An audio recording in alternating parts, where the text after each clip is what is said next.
sekarang kita udah sampai nih ke kandang beruang madu. Nah, beruang madu ini salah satu beruang paling kecil di antara 8 ekor beruang lainnya. Dia yang paling kecil dan dia bertempat tinggal di persebaran Asia Tenggara. Salah satunya di Sumatera.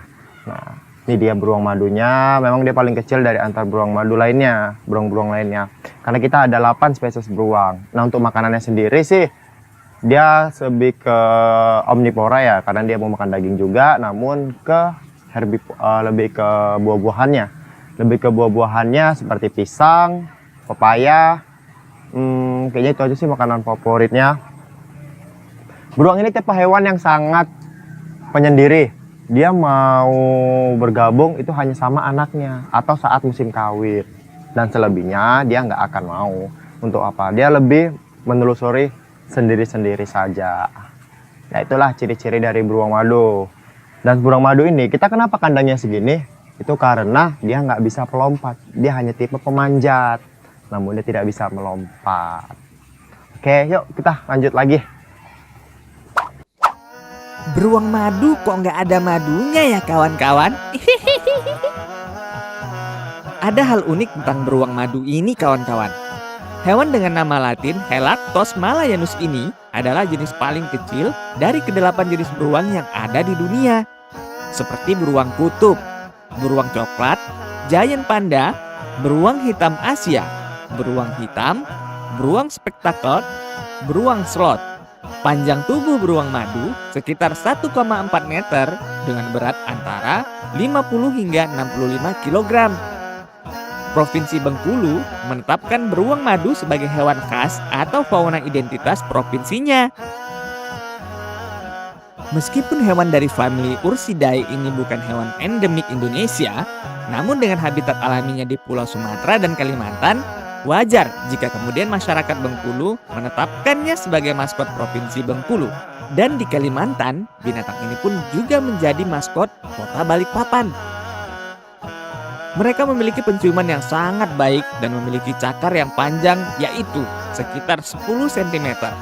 Yang mereka gunakan untuk merobek kulit kayu untuk mencari sarang rayap. Memiliki lidah yang sangat panjang melebihi 25 cm dan dapat dipanjangkan sesuai dengan kondisi alam untuk mencari madu dari sarang lebah di pepohonan.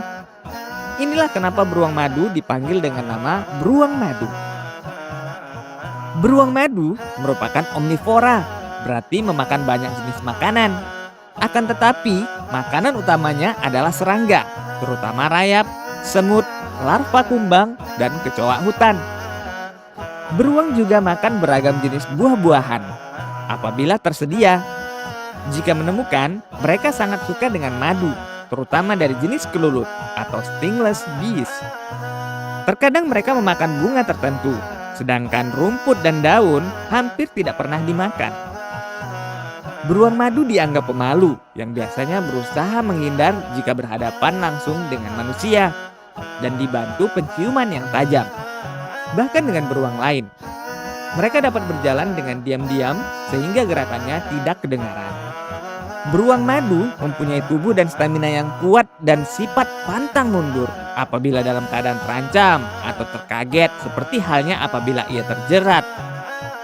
Maka timbul persepsi di masyarakat bahwa beruang madu merupakan binatang buas. Padahal di alam dia akan selalu berusaha menghindari konflik kecuali terancam atau terganggu. Observasi beruang di alam menunjukkan bahwa beruang adalah satwa yang cerdas, lincah, dan menakjubkan. Beruang madu tidak memerlukan hibernasi atau tidur panjang pada musim dingin seperti jenis beruang yang tinggal di 4 musim. Dikarenakan makanannya tersedia sepanjang tahun di habitat tropisnya. Pada umumnya, beruang madu tidur pada malam hari di atas atau di dalam batang kayu roboh, atau terkadang di sarang yang dibuat di atas pohon. Pengetahuan mengenai perkembangbiakan beruang madu dan pengasuhan anaknya di alam sangatlah terbatas. Biasanya hanya satu anak yang mendampingi betina. Kembar jarang terlihat. Beruang madu melahirkan di dalam batang kayu yang bolong atau gua kecil, di mana anak beruang dilindungi hingga cukup besar untuk dapat mengikuti aktivitas induknya sehari-hari. Beruang madu tidak mempunyai musim kawin tertentu. Mungkin karena musim buah dan ketersediaan makanan di alam sangat bervariasi. Ada kemungkinan bahwa beruang madu sama dengan jenis beruang lain, mempunyai sistem alami untuk menunda perkembangan telur atau delayed implantation, sehingga dapat memastikan bahwa anak akan lahir pada waktu induknya cukup gemuk, cuacanya baik, dan ketersediaan makanan cukup. Namun hal ini belum diketahui dengan pasti kawan-kawan. Akan tetapi kawan-kawan, sepanjang jangkauan mereka, beruang madu sedang terancam oleh perusakan habitat, kebakaran hutan berskala besar, perburuan untuk empedu dan bagian tubuh lain, dan perdagangan hewan peliharaan ilegal. Baiklah kawan-kawan Ucok, karena waktu juga yang membatasi Ucok untuk cerita. Kita cukupkan episode kali ini sampai di sini dulu. Akan kita lanjutkan di lain kesempatan ya. Ucok pamit. Wassalamualaikum warahmatullahi wabarakatuh.